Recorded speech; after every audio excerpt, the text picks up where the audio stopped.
Banka e Shqipërisë organizoi aktivitetin e hapjes së javës së paras 2026. I pranishëm guvernatori Genseko deklaroi se edukimi financiar është një nga elementet më të rëndësishme për popullatën, pasi ka të bëjë me mirëqenien e saj. Ai theksoi se një nga sfidat e kohëve moderne është digitalizimi dhe modernizimi i sistemit bankar dhe të pagesave, ndërsa shtoi se shqiptarët po ambientohen me format moderne të pagesave me kartë. Edukimi financiar është një element shumë i rëndësishëm në kuadrin e edukimit të përgjithshëm të popullatës, pasi ka të bëjë me mirëqenien e popullatës, me mirëqenien e shoqërisë. Sikurse është vlerësuar dhe studiuar nga institucione ndërkombëtare si Banka Botërore, Fondi Monetar Ndërkombëtar dhe të tjera,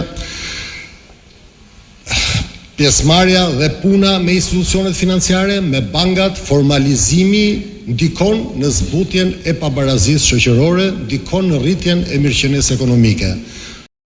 Mëtej, guvernatori u shpreh se sipas një studimi nga Banka Botërore, puna me institucionet financiare, bankat, formalizimi ndikojnë në zbutjen e pabarazisë shoqërore dhe rritjen e mirëqenies ekonomike.